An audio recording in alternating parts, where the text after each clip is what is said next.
안녕하세요. 인터넷 윤리 자격에 대해서 설명드릴 윤미선입니다. 오늘 여러분들께 인터넷 윤리 자격이 무엇인지에 대해서 설명을 드릴 텐데요. 그동안 인터넷을 사용하시면서 많은 문제점들을 발견한 분들도 계실 거고, 또 인터넷 윤리 자격이라는 게 과연 필요한 것인가, 이런 의문점을 가지신 분들도 있을 줄 압니다. 그런 여러분들께 과연 인터넷 윤리 자격이 필요한지, 그리고 그 자격은 어떤 것들을 말하는지에 대해서 오늘 설명을 드려보도록 하겠습니다. 인터넷 윤리 자격은 의외로 국가 공인 자격에 해당하는 부분이 있는데요. 오늘은 제가 그 부분들 위주로 해서 말씀을 드리도록 하겠습니다. 지금 보시는 화면은 어떤 연예인이 받았던 악플 글이거든요. 제가 욕에 관한 부분들은 다 지금 음영 처리를 해왔습니다. 보통 인터넷 윤리하면 악플을 달지 않는 것, 그리고 좋은 선풀을 다는 것, 이렇게 생각하시는 분들이 많이 있으실 줄 아는데요. 과연 인터넷 윤리가 악플을 달지 않는 것 정도에 그치는 것일까?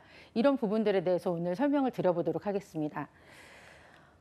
인터넷 윤리에 대한 오해 4가지로 한번 준비를 해봤는데요. 인터넷 윤리는 악플, 악성 댓글을 막기 위한 윤리다, 그 정도에 해당된다, 이렇게 생각하시는 분들이 많은 것 같습니다. 첫 번째 오해는 인터넷 윤리가 과연 악플 정도만 관련된 문제인가? 이제 여러분들은 지능정보화 사회를 살고 계시는데요. 지능정보화 사회는 여러분들의 디지털 역량뿐만 아니라 의식, 그리고 문화, 이 모든 것들이 필요한 그런 세상이 되었습니다. 그런 세상에서 여러분들은 인터넷을 끊어내고 사용하실 수는 없을 것입니다. 웨어러블 컴퓨터도 사용하시고 인터넷을 24시간 연결된 채로 살고 계시거든요. 그렇기 때문에 인터넷을 사용하는 삶 전반에 관한 그런 윤리가 바로 인터넷 윤리가 되겠습니다. 두 번째는 일부 사람에게만 필요한 윤리일까? 이것도 아닙니다. 모든 사람에게 필요합니다. 왜 그런지는 제가 조금 있다가 우리나라에서 통계 자료로 조사했던 자료들을 보면서 말씀을 드리도록 하겠습니다. 그리고 과연 양심에 관한 내면적인 원리들만 다룰까? 그렇지 않습니다. 인터넷 윤리 부분은 생각보다 많은 법 규범을 다루고 있습니다. 개인정보보호법, 저작권법, 정보통신망법, 이런 부분들과 많이 관련이 있는데요.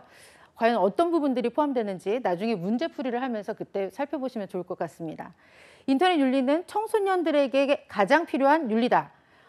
저도 이 부분에 대해서 고민이 많았는데요. 제가 인터넷 윤리를 공부하고 계속 연구를 하다 보니까 인터넷 윤리는 모든 계층의 사람들에게, 유아동부터 성인 모두에게 필요한 그런 윤리가 바로 인터넷 윤리라는 것을 알 수 있었습니다. 그 부분에 대해서도 역시 하나씩 짚어보도록 하겠습니다.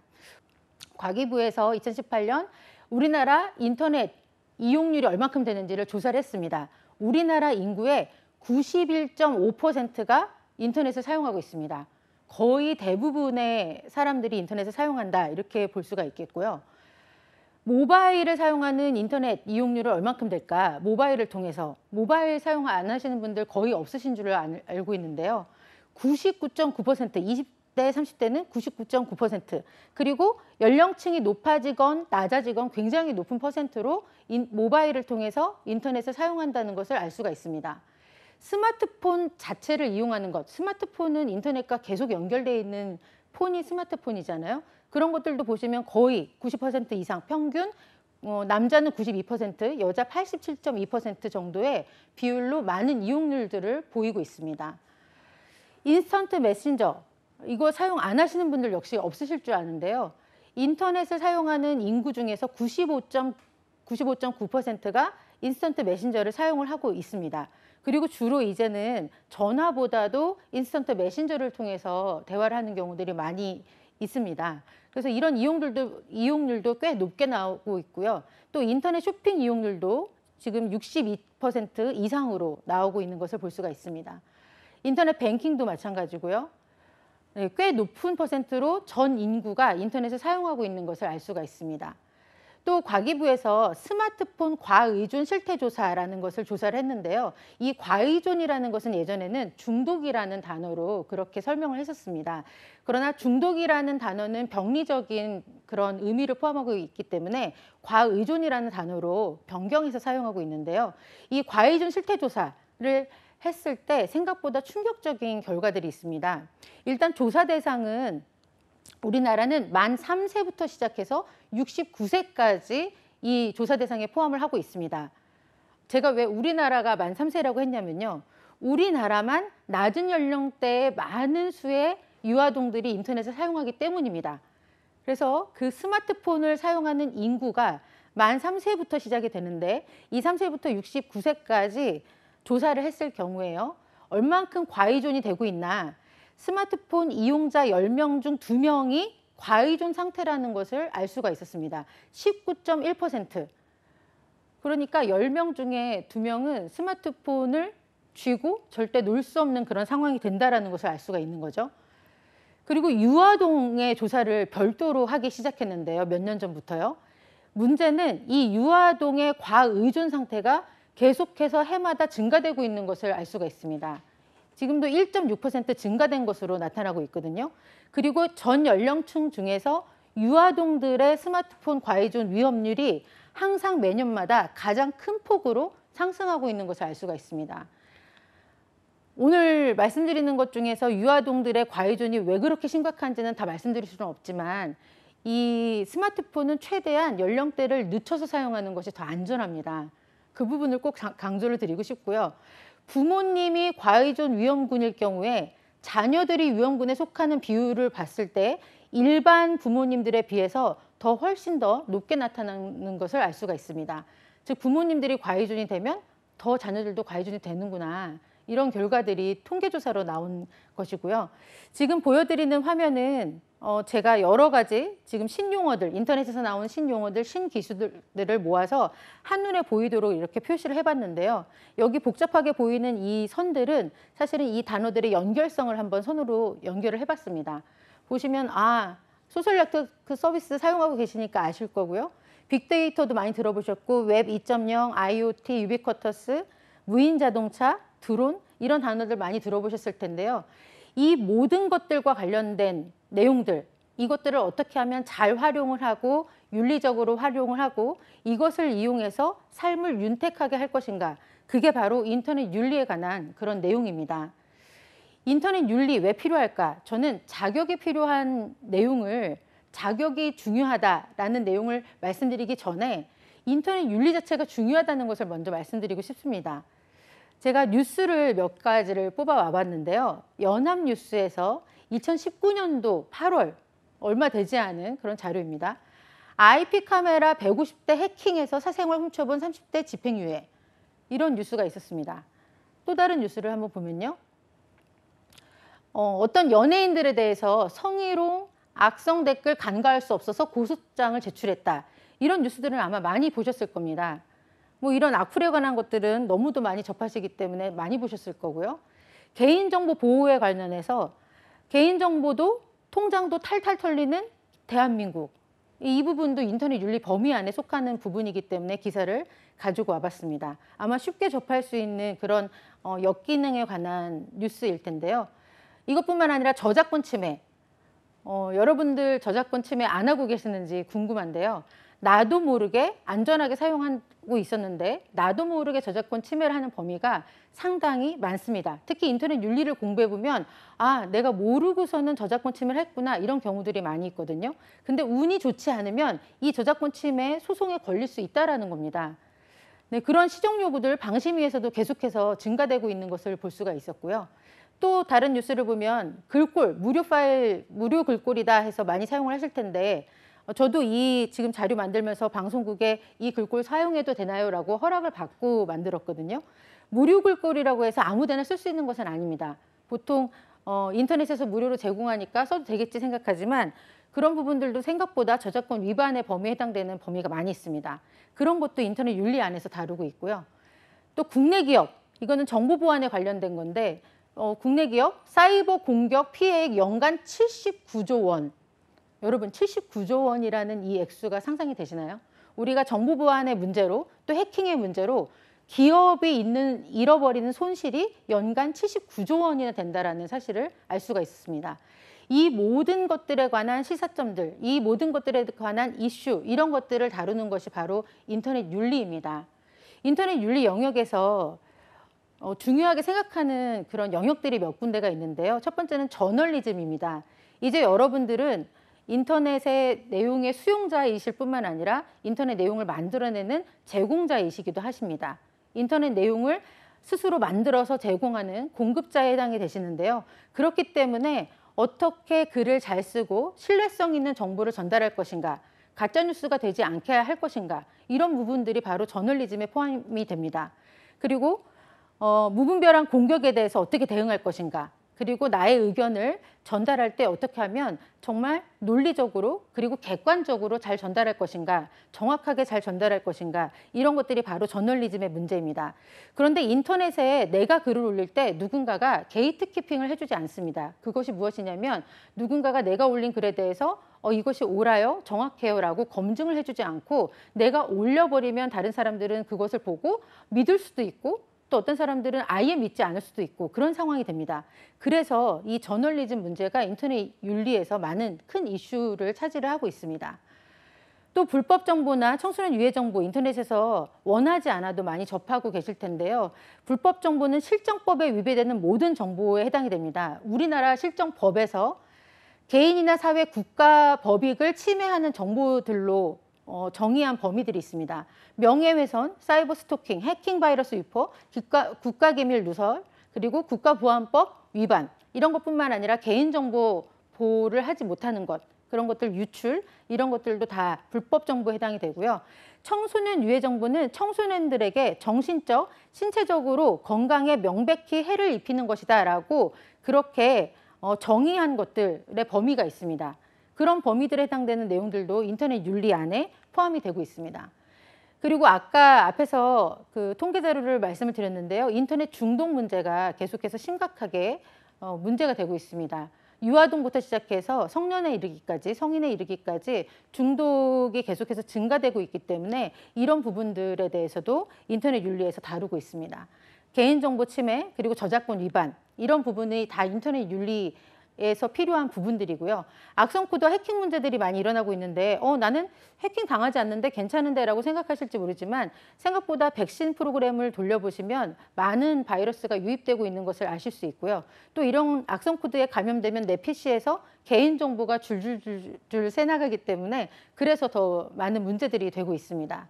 이런 것들을 다 합해서 인터넷 윤리에서는 역기능이라고 말을 하고 있습니다. 인터넷을 잘 사용해서 순기능이 나오도록 해야 되는데 인터넷을 사용할 때 좋지 않은 그런 나쁜 결과들이 오는 것, 그런 것들이 역기능인데요. 이런 역기능들을 방지하기 위해서 인터넷 윤리가 바로 필요한 것이 되겠습니다.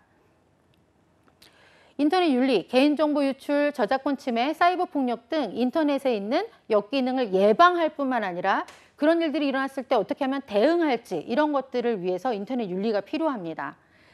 그리고 이제는 여러분들이 모두가 디지털 시민인데요. 시민이라는 것은 시민성을 담고 있는, 시민다움을 담고 있는 단어가 바로 시민이죠. 디지털 시민으로서 인터넷 활용을 할 때 어떻게 하면 좋은 인식으로 인식을 함양시킬지, 이 인식 문제와 그리고 역량을 증가시킬지, 이런 부분들이 인터넷 윤리에 포함이 됩니다. 이 역량 부분은 어떤 부분이냐면요. 단순히 인터넷을 윤리적으로 사용하자 뿐만 아니라 누구나 누리는 디지털의 그런 혜택을 다 같이 누릴 수 있도록 우리가 모든 역량들을 다 같이 증가시키는 것, 그게 바로 인터넷 윤리 안에 또 역시 포함이 되고 있습니다. 그리고 정보지능화 사회에서 인터넷 문화를 올바르게 정립하고 확산시키는 것, 이런 부분들이 바로 인터넷 윤리가 필요한 이유가 되겠습니다. 인공지능, 사물인터넷, 빅데이터, 모바일, 이런 단어들이 인터넷 윤리에서 다루는 신용어들인데요. 이런 첨단 정보 기술들이 경제나 사회 전반에 융합돼서 혁신적인 변화가 나타나는 그런 시대가 되었습니다. 이것을 우리는 4차 산업혁명 시대라고 부르죠. 4차 산업혁명 시대에서 가장 중요한 두 단어가 있습니다. 이 두 단어만 알면 4차 산업혁명 시대에 대해서 많은 것들을 설명하실 수 있을 텐데요. 초연결, 초지능, 이렇게 정의되는 이 시대에서 과연 정말 중요한 게 무엇일까? 계속해서 기술혁명은 일어날 것이고 우리는 계속해서 새로운 기술들을 맞이하게 될 것인데 여기서 가장 중요한 게 무엇일까? 이런 것들을 좀 뉴스 기사들을 보실 때 고민을 해보셨으면 좋겠습니다. 이 4차 산업혁명 시대에서 가장 중요한 것은 제가 지금까지 연구하면서 공부하면서 느낀 것은요.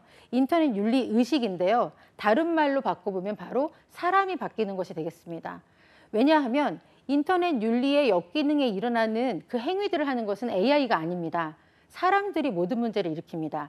개인정보를 다른 데로 유출시키고 저작권을 위반하고 다른 사람들을 괴롭히고 인터넷을 통해서 역기능을 하는 것들은 바로 사람이 윤리적이지 않기 때문에 일어나는 일이기 때문에요. 그래서 인터넷 윤리 의식을 갖춘 사람들만 되면 특별히 법으로 강제하지 않아도 그래도 인터넷이 주는 그런 혜택들을 모두가 풍요롭게 누릴 수 있지 않을까 이런 생각들이 듭니다. 윤리의식 그리고 디지털 역량 이런 것들을 강조하는 것 그게 바로 인터넷 윤리가 되겠습니다. 그러면 인터넷 윤리 자격이 무엇인지 설명을 드리겠는데요. 인터넷 윤리 자격, IEQ라고 주로 부르는데요. 이 인터넷 윤리 자격은 현재로서는 1급, 2급, 3급이 있습니다. 그런데 그중에서 1급, 이 1급의 이름은 지도사라고 하거든요. 인터넷 윤리 지도사라고 하는데요. 그 지도사 등급만 국가 공인에 해당이 됩니다. 그래서 두 번에 걸쳐서 어떤 내용들이 있는지 그리고 어떤 문제들이 주로 나오는지를 간단하게 설명을 드릴 텐데요. 그 설명드리는 범위를 저는 1급으로 제한을 해서 설명을 드리려고 합니다. 왜냐하면 2급이나 3급은 1급을 아시면 다 푸실 수 있는 그런 내용들입니다. 그래서 1급을 중심으로 해서 말씀을 드릴 텐데요. 이 1급이 바로 국가공인 자격에 해당된다. 이것을 알아두셨으면 좋겠습니다. 그리고 이 인터넷 윤리 자격은 정보화 시대에서 인터넷의 순기능을 최대한 활용하기 위해서 필요한 자격이다. 이렇게 정의하고 있습니다. 사실 많은 분들이 그런 질문들을 하시죠. 저도 뭐 여러 가지 분야의 자격증을 취득을 해봤는데요. 근데 그 자격이 있으면 정말 그 일을 잘 하냐 이런 질문들을 많이 하시는데요. 자격이라는 것은 내가 최소한 이 정도는 알고 있습니다. 최소한 이 정도의 역량은 될 수 있습니다. 라는 기본적인 증거가 될 수 있는 기본적인 기초가 되는 그런 어떤 증거가 되는 그런 자료가 바로 자격입니다. 인터넷 윤리 자격을 많은 학생들하고 공부했을 때 많은 학생들의 피드백이 생각보다 몰랐던 것이 너무 많았다. 그리고 생각보다 유익했다. 나는 윤리적이라고 생각했는데 생각보다 윤리적이지 못했다. 이런 평가들이 많이 있었거든요. 그래서 저는 여러분들이 이 인터넷 윤리 자격은 충분히 독학하실 수 있는 부분이기 때문에 꼭 한번 취득해 보시라고 말씀을 드리고 싶습니다. 그리고 해보시면 인터넷 윤리에서 나오는 신용어들이나 신기술 그리고 지금의 흐름이 어떻게 돌아가는지 이런 부분들을 상당히 잘 아실 수 있기 때문에 네, 취득해 보시라는 말씀을 드리고 싶고요. 여러분들께서는 제 생각에 이 방송을 보실 정도면 분명히 취득하실 수 있을 거라고 생각이 듭니다. 네, 이런 응시 자격, 이 자격의 응시 자격은 제한이 사실 없습니다. 국가공인까지 누구나 다 응시를 할 수 있고요. 지금 정규 시험은 1년에 3회 정도 정기 시험이 있는데 그런데 이거 외에도 MOU를 맺거나 어떤 특별한 기관에서 요청을 했을 경우에 어떤 인원 이상이 되면 그런 특별한 시험을 열어줍니다. 그래서 그 기관하고 그 기관에서 시험을 볼 수 있도록 그렇게 시험들이 또 상시 시험들이 있습니다. 그러나 일반적으로 취득하시려고 하면 정기 시험에 응시를 하셔서 취득을 하셔야 되겠습니다. 인터넷 윤리 자격에서 국가공인에 해당되는 지도사급에 해당되는 자격은 인터넷 윤리 전문가를 양성하기 위한 자격인데요. 이 전문가란 도대체 뭘 하는 사람이 인터넷 윤리 전문가이냐? 그 자격의 소개에 이렇게 나와 있습니다. 정보를 제공하거나 여러분들 모두가 지금 미디어를 사용하시고 1인 미디어 시대이기 때문에 유튜브나 뭐 SNS 여러 가지를 통해서 여러분들이 다른 사람들에게 정보를 제공하고 계시는데요.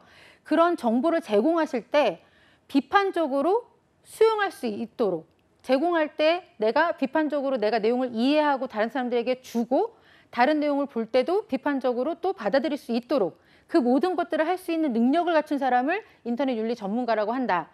더 쉽게 말씀드리면요. 요즘 페이크 뉴스가 너무 많은데 페이크 뉴스를 잘 분별하실 수 있다. 그러면 전문가라고 하실 수 있겠습니다. 페이크 뉴스는 뉴스의 전체가 가짜인 것이 페이크 뉴스가 아닙니다. 뉴스의 일부가 가짜인 것이 페이크 뉴스이기 때문에 그것을 분별하는 방법 이런 것들도 인터넷 윤리에서 다루고 있습니다. 효과적인 커뮤니케이션을 잘 할 수 있는가? 여기서 나오는 단어 중에 하나가 인터넷에 요즘에 쿼터리즘이라는 단어가 있습니다. 그게 뭐냐면 어떤 정보를 볼 때 15분 이상 집중하기 힘든 현상. 저도 그러는데요. 뭐 인스턴트 메시지 사용할 때 메시지가 너무 길면 우리 모두 다 스킵하면서 넘어가게 되어 있는데요. 스킵하면서 보면 문제는 진짜 중요한 정보를 놓칠 수가 있습니다. 그러한 부분들에 대해서 과연 인터넷이라는 도구로 잘 커뮤니케이션 할 수가 있느냐. 그것이 바로 그것을 잘할 수 있다면 인터넷 윤리 전문가라고 그렇게 말하고 있습니다. 그리고 효과적으로 인터넷의 순기능을 잘 활용할 수 있는지, 인터넷이 우리 삶에 주는 혜택이 너무도 많이 있습니다. 그 혜택들을 여러분들이 정말 잘 누리시고 있는지, 인터넷이 제공하는 정보들을 잘 누리시고 있는지, 그것들을 잘 누리신다면 그럼 여러분들은 전문가에 해당이 되시는 겁니다. 그리고 이 부분이 이제 자격에서 많이 다루는 부분인데요. 법률, 제도 이런 부분들에 대해서 내가 어떤 상황이 발생했을 때 잘 적용할 수 있는지, 만약에 나의 개인정보가 유출됐다. 그럼 나는 어디에 신고를 해야 되는지, 무엇부터 대응을 해야 되는지 이런 것들을 알고 있어야 인터넷 윤리 전문가다라고 말을 합니다. 그리고 개인정보와 내가 다루는 기업의 정보, 내가 다루는 여러 정보들을 보호할 수 있는 능력을 갖추었을 때 그때 인터넷 윤리 전문가라고 말을 합니다. 이 모든 것들을 할 수 있도록 도와주는 자격이 바로 인터넷 윤리 자격이 되겠습니다. 인터넷 윤리 자격을 취득하면 어떤 직업에 도움이 될까?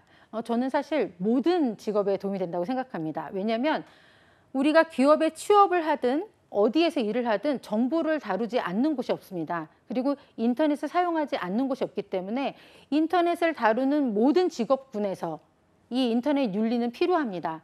그러나 특별히 더 몇 가지를 짚어드리면요. 정보 시스템 운영자, 그리고 여기 보면 뭐 교수, 강사, 저 같은 일을 하는 그런 분들도 포함이 되고요. 왜냐하면 이분들도 정보를 다루고 학생들의 정보도 다루거든요. 이분들이 성적 처리하고 나서 학생들의 학번이나 성적을 인터넷에 유출시킨다고 생각하면 매우 심각한 문제가 일어나겠죠. 그렇기 때문에 이분들도 그런 내용들이 필요하고요. 또 교사, 이런 분들도 이 자격이 저는 필요하다고 생각합니다. 교사, 초등학교 교사, 중고등학교 교사, 교사님들도 많은 정보들을 다루기 때문에 이 자격이 많이 도움이 되실 거고요. 또 뭐 사회복지사, 이런 분들도 필요하고요. 네, 청소년 지도사 이런 분들에게 이 자격이 많은 도움이 될 것 같습니다. 그러나 저는 일반 그런 사무직에서 일하시는 분들, 또 인터넷을 사용하는 모든 분들에게 이 인터넷 윤리 자격은 큰 도움이 될 거라고 생각이 듭니다. 등급별 시험 시간 안내를 몇 가지 해드리겠는데요. 1급, 2급, 3급이 있는데 1급 지도사급에 해당되는 시험 시간은 이렇게 1교시, 2교시로 구분이 돼서 진행이 됩니다. 그래서 첫 번째 시간 40분, 또 두 번째 시간도 40분 이렇게 두 번 진행이 되는데요. 두 번 진행이 되는 이유는 시험이 이론과 실무 이렇게 진행이 됩니다. 1급 지도사급 국가공인에 해당되는 이 1급의 경우는 8과목을 80분 안에 다 풀게 되어 있습니다. 이 8과목 중에 4과목이 이론, 또 4과목이 실무인데요. 각각 40분간 평가를 하게 되고요. 2급, 3급 같은 경우는 60분, 40분 이렇게 분배가 되어 있습니다. 또 합격의 결정 기준은 어떻게 되는지를 말씀드리면요. 지도사, 국가공인은 68문항이 전체 문항입니다. 좀 특이하죠? 70문제나 뭐 80문제 이렇게 되지 않고 68문항인데요. 그 이유는 이론과 실무 각각 문제의 수가 다릅니다. 그래서 그 문제 수를 합했을 때 68문항이 되는데요. 일단 전체 객관식 문항은 56문항이 되고요. 그리고 주관식이 있습니다. 이 국가공인에 해당되는 곳에는 주관식이 12문항이 포함이 되고 있습니다.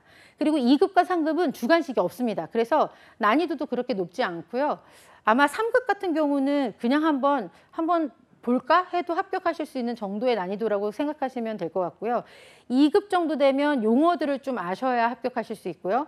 1급 정도 되면 법률까지 이해를 하셔야 되는 부분들이 많이 포함이 됩니다. 그래서 주관식도 있고 이 주관식에는 신기술 용어들이 또 신기술에서 이슈가 되는 용어들이 많이 출제가 되고 있습니다. 다음은 시험 과목 및 형식에 대해서 말씀을 드리겠습니다. 그 지도사급 국가공인에 해당되는 시험 과목은 크게 이론과 실무 4과목씩 이루어져 있는데요.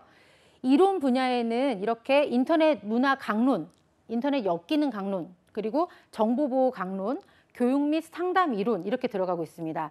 2급과 3급에서는 이 이론에 해당되는 지도사에 해당되는 부분 중에 이론에서 교육 및 상담 부분이 제외가 되고 있습니다. 그래서 지도사라는 말을 붙이지 않고 있고요.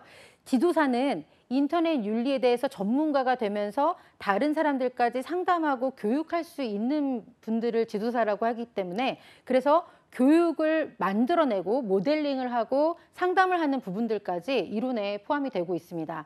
그렇게 해서 이 각 과목별로 10문항씩 출제가 되고 있고요. 그렇게 해서 전체 객관식 40문항 출제가 됩니다. 그리고 실무는 두 번째 시간에 진행이 됐는데요. 이 실무 부분은 역시 4과목으로 진행이 됩니다. 사실은 이론 분야에 대해서 1대1로 매칭되는 그런 과목이라고 보시면 될 것 같고요. 다만 다른 점은 단순히 이론, 어떤 용어 설명 이 정도가 아니라 활용하는 법, 실제로 교육하는 법, 그리고 어떤 역기능이 발생했을 때 어떻게 하면 예방하는지, 어떻게 대응할 수 있는지, 어디에 신고하는지, 어디에 도움을 요청하는지 이런 실제적인 문제들이 이 실무 부분에 포함이 되고 있습니다. 이 실무는 각 과목당 4과목씩 객관식 문항이 출제가 돼서 총 16문항이 출제가 되고요. 그리고 주관식이 각 과목당 3문항씩 출제가 되고 있습니다. 그러다 보니까 총 12문항이 출제가 되는데요. 이 국가공인 지도사에서 주관식을 만약에 많이 틀리신다 그러면 불합격할 가능성이 커지시기 때문에 주관식을 위주로 해서 공부를 하시면 많은 도움이 되실 것 같습니다. 주관식은 보통 신기술 이슈들에 대해서 많이 나오니까 신문기사를 보시면 큰 도움이 될 것 같습니다. 나머지 2급이나 3급은 객관식, 이론 객관식 20문항, 그리고 또 실무 객관식 20문항, 그리고 3급 같은 경우는 이론에 대해서는 15문항, 객관식 10문항으로 적은 문항수가 나오고 있습니다. 이렇게 해서 시험이 진행이 되고 있습니다. 여러분들께 인터넷 윤리 자격에 대해서 간단하게 설명을 드렸는데요. 이 자격 왜 필요한지 한번 고민해 보시고 고민이 되신다면 이 자격에 한번 도전해 보셨으면 좋겠습니다. 감사드립니다.